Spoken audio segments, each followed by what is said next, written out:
दोस्तों, एक छोटी सी चींटी की ऐसी कहानी जिसे सुनने के बाद आपको जिंदगी में एक राजा बना देगी। आप अपने जीवन में हार मानना छोड़ देंगे। आपने आज तक बहुत सारी मोटिवेशन वीडियोस देखी होंगी, लेकिन आज मैं आपको दावे के साथ कह सकता हूं कि अगर आप इस कहानी को लास्ट तक सुन लेते हैं तो आप अपने जीवन में हार मानना भूल जाएंगे। आपको हार शब्द से नफरत हो जाएगी। ये कहानी आपकी पूरी तरह से जिंदगी बदल कर रख देगी। दोस्तों, ये कहानी है एक चींटी और उसके संघर्ष की, जो कि किस तरह से एक छोटी सी चींटी संघर्ष करके अपने फील्ड का राजा बन जाती है। दरअसल एक बहुत ही बड़े घने जंगल में एक बहुत ही विशाल पीपल का वृक्ष था, जिसके नीचे एक बहुत ही बड़ा चींटियों का बील था, जिस बिल में बहुत सारी चींटियां रहा करती थीं। सभी चींटियां आपस में ही मिलजुल कर रहा करती थीं। सभी चींटियां अपने अपने भोजन का प्रबंध एकजुट व मिलजुल कर ही किया करती थीं। उनमें से एक रानी चींटी भी थी, जो कि सभी को आदेशानुसार ही काम करवाती थी। सभी चींटियां उनके आदेशानुसार ही काम किया करते थे, क्योंकि रानी चींटी उन सभी चींटियों की लीडर भी थी और रानी चींटी उन सभी चींटियों से बहुत बड़ी भी थी, जिससे सभी चींटियां उनका आदर व सम्मान किया करती थीं। रानी चींटी उन सभी को एकजुट मिलजुल कर काम करना और रहना सिखाती थीं। सभी चींटियां बहुत ही खुश थीं, लेकिन रानी चींटी कुछ दिनों से बहुत ही ज्यादा दुखी और चिंतित रहती थीं, क्योंकि वे धीरे धीरे अब बूढ़ी और कमजोर होती जा रही थीं। उन्हें हमेशा एक ही बात सताती रहती कि आखिर मेरे जाने के बाद कौन संभालेगा ये राज्यपाठ। उन्हें एक अच्छा राज्यपाठ संभालने वाला चाहिए था, जो कि उनकी जगह ले सके और राज्यपाठ अच्छे से संभाल सके। यही चिंता उन्हें अंदर ही अंदर खाई जा रही थी कि वे अपनी जगह आखिर किसको दें। रानी चिट्टी ये निर्णय ही नहीं ले पा रही थी कि आखिर इसका असली हकदार कौन है, कौन बनेगा आखिर यहां का राजा। लेकिन रानी चींटी अपनी जगह ऐसे ही किसी को नहीं देना चाहती थी, क्योंकि उन्हें डर था कि मेरे जाने के बाद वह राज्यपाठ संभाल पाएगा या नहीं। इसलिए रानी चींटी अगले ही दिन एक सभा का आयोजन करती है, जिसमें वह सभी चींटियों को एक जगह बुलाती है। सूचना मिलने पर सारी चींटियां उनके पास जुटती हैं। तभी कुछ देर बाद रानी चींटी आती हैं और अपनी बात रखते हुए बोलती हैं कि मैं आप लोगों को यहां एक खास वजह से बुलाई हूं। हमारे यहाँ एक बहुत ही बड़े प्रतियोगिता का आयोजन किया गया है, जिसमें जो कोई भी जीतेगा वह यहाँ का सबसे शक्तिशाली सदस्य होगा। यह एक खेल की तरह ही होगा, लेकिन शर्त यह है कि इसके लिए आपको एक समुद्र पार करना होगा। समुद्र के दूसरी ओर एक छोटा सा जंगल होगा। उसी जंगल में एक 4 रंगों वाला मोती का पेड़ होगा। जो कोई भी उस मोती को सबसे पहले यहाँ लेकर आएगा, वही यहाँ का सबसे शक्तिशाली सदस्य होगा। जब अगले ही दिन प्रतियोगिता शुरू होती है तो इसमें बहुत सारे चींटियां भाग लेती हैं। प्रतियोगिता शुरू होते ही सभी चींटियां मोती की तलाश में अपने अपने नाव लेकर निकल जाती हैं, लेकिन उनमें से कई सारी चींटियां समुद्र की ऊंची ऊंची लहरों को देखकर डर जाती है और वहां से वापस लौट जाती हैं। बची हुई कुछ चींटियां हिम्मत दिखाकर अपने मार्ग में आगे बढ़ने लगती हैं, लेकिन समुद्र की कुछ दूरी तय करने के बाद समुद्र की हवाएं और लहरें तेज होने लगती हैं। समुद्र की लहरें तेज होने से सभी चींटियां बहुत ही ज्यादा डर जाती हैं और डर से वे लोग भी वापस लौट जाती हैं। लेकिन उनमें से एक चींटी ऐसी भी थी जो कि समुद्र की बढ़ती लहरों से हार नहीं मानती और वह तेज हवाओं और लहरों से लड़ते हुए आगे की ओर बढ़ते जाती है। लेकिन किस्मत को तो कुछ और ही मंजूर होता है। कुछ टाइम बाद समुद्र की लहरें इतनी तेज बढ़ जाती हैं कि समुद्र की तेज हवाएं और उफान मारती हुई पानी की लहरें उस चींटी के नाव को डुबा देती हैं, जिससे वह चींटी पानी में डूबने लगती है। लेकिन कुछ टाइम बाद वह अपने आप को संभाल लेती है और वह तैरने लगती है। पर कुछ टाइम के कड़ी मेहनत से वह धीरे धीरे समुद्र के किनारे तक पहुंच ही जाती है। समुद्र के किनारे पहुंचने के बाद वह उस जंगल की ओर आगे बढ़ने लगती है। जंगल में पहुंचने के बाद उसे जो नजारा दिखाई देता है, उसे देखकर उसके होश उड़ जाते हैं, क्योंकि ऐसा नजारा उसने आज तक कभी नहीं देखा। चारों तरफ 4 रंगों वाली मोती का पेड़ देखकर उसकी आंखें फटी की फटी ही रह जाती है। उसे ऐसा लगता है मानो कि वह किसी स्वर्ग में आ गई हो। चींटी बिना समय गवाए मोती निकालने के लिए पेड़ में चढ़ने का प्रयास करने लगती है, लेकिन पेड़ इतना चिकना होता है कि वह बार बार फिसल जाती है और फिसल कर नीचे गिर जाती है। चींटी फिर से दूसरे पेड़ पर चढ़ने का दोबारा कोशिश करती है, लेकिन वह पेड़ उससे भी ज्यादा चिकना होता है, जिससे चींटी उसमें भी फिसलकर नीचे गिर जाती है।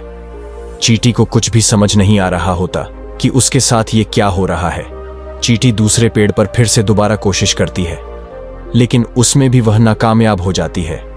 वह उस मोती तक पहुंच ही नहीं पाती। चींटी को यह बात अच्छे से समझ आ जाती है कि हर बार अलग अलग पेड़ में चढ़ने से अच्छा है कि एक ही पेड़ में बार बार चढ़ने का प्रयास किया जाए। तभी चींटी एक ही पेड़ में बार बार चढ़ने का प्रयास करने लगती है, लेकिन वह तमाम प्रयासों के बाद भी फिसल कर नीचे ही गिर जाया करती है। अब चींटी थक हार कर शांति से एक जगह बैठ जाती है और सोचने लगती है कि आखिर मैं गलती क्या कर रही हूं कि बार बार फिसल के नीचे गिर जा रही हूं। चींटी उन गलतियों को समझती है और एक बार फिर से प्रयास करती है। इस बार चींटी पेड़ की आधी दूरी तय कर लेती है, लेकिन कुछ गलतियों के कारण वह फिर से फिसल कर नीचे गिर जाती है।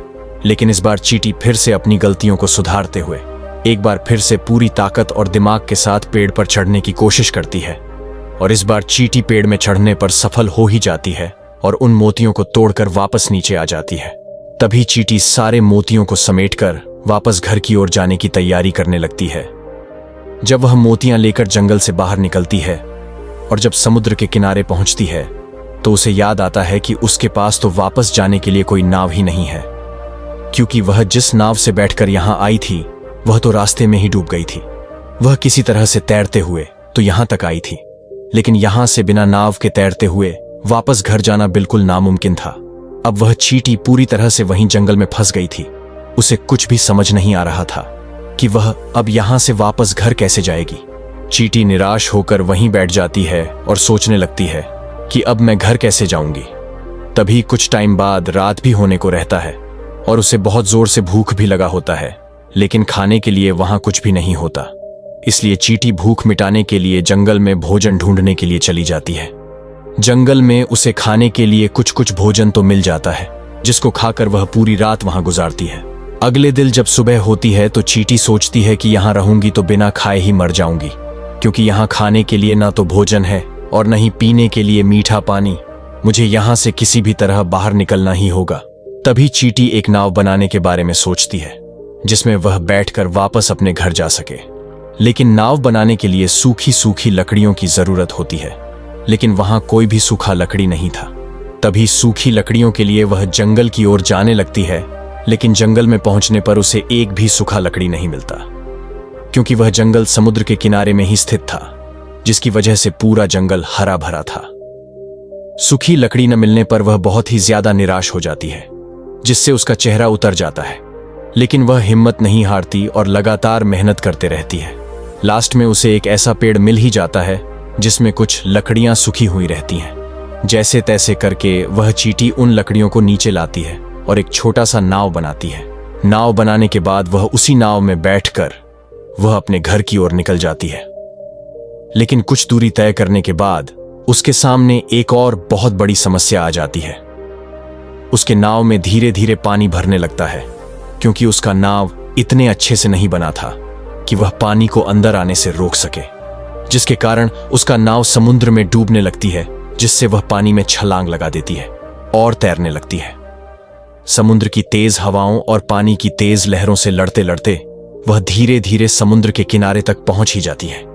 चींटी अपने आप को समुद्र के किनारे पाकर बहुत ही ज्यादा खुश होती है, लेकिन जब उसकी नजर थैले में मोतियों पर पड़ती है तो उसमें से कुछ मोतियां गायब रहती हैं, क्योंकि तैरते समय ही कुछ मोतियां समुद्र में गिर जाती हैं, जिसे देखकर चींटी बहुत ही ज्यादा दुखी हो जाती है, क्योंकि उसने उसको बहुत ही मेहनत से लेकर आई थी, जो कि उससे एक पल में ही दूर हो गई।